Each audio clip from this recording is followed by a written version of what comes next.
BK Academy of Chess presents a position from the Evans and Reshevsky game of the 1964 U.S. Championship, the game that has been dubbed the Swindle of the century. So what do we have here? Black is up an extra piece, so what should white do? Evans wrote, "Black is a knight ahead and can win as he pleases." Instead of resigning, white offered a little prayer. Wait 1 minute, can white even the score by taking the knight? No way. Taking the knight would lead to mate in 2. So if white is to continue, white needs to look for some resource. What are white's advantages? You can usually find something. When in positions, such as this, analyze the position by first examining the most forced moves. Starting with checks. Then captures. And attacks on pieces. Pause the video if you need more time. You may find that black could check the king with queen f5, to simplify the position by forcing the exchange of queens, and if white could exchange off all of the pawns, white would have good chances at drawing. However, after examining attacks, you should notice that black's queen is in danger of being trapped. Right? After h4, what can black do?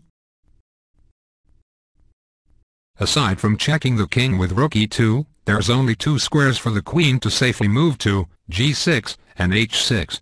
So which of the 2 squares is best for the queen? What's wrong with moving the queen to h6?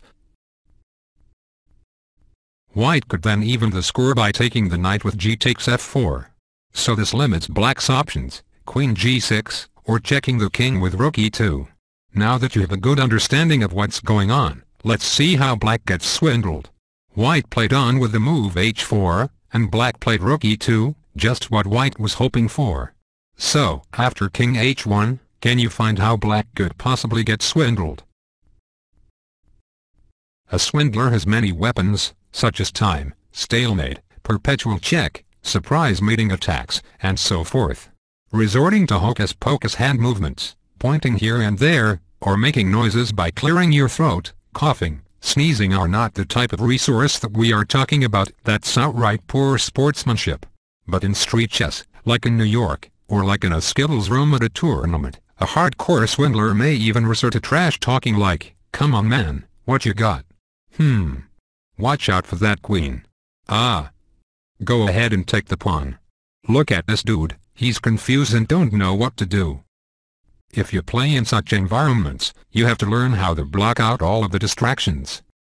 Okay, now let's get back to the game. What is wrong with queen takes g3? You will soon find out because it's exactly the move black made. With queen takes g3, notice the position of white's king. It cannot move. So what do you think white should do about this? Could white use this position to his advantage? Do you see where this is going? Can you find how white can stalemate this position? White played queen g8, forcing king takes g8, and after rook takes g7, it's a draw, since capturing the rook produces a stalemate. Otherwise, the rook stays on the 7th rank and gains the draw by perpetual checks. This swindle enabled Evans to finish second, behind Bobby Fischer's historic 11-0 sweep. Now let's take a look at how black should have played. Here, black should have played queen g6, attacking the rook, but more importantly, freeing up its queen. But still, it's not easy. But in chess, usually it's never easy. For example, after rook f8, how can black convert his advantage? With the queen, black only has one winning move. What is it? Queen e6, forcing the exchange of queens and saving the knight. For example, rook h8, king g6. Queen takes e6, knight takes e6. However, white has one more trick up its sleeve with g takes f4, forcing black to have to play precisely. Now, what is black's winning combination? Pause if you need more time. First, black needs to check the king with rook e1, and after king h2, how does black mate white? The answer is queen a2, and the rest is easy. Now let's sum things up. White had two options: the long road of exchanging queens and trying to exchange off the pawns, or the short road containing a tactical trick leading to stalemate.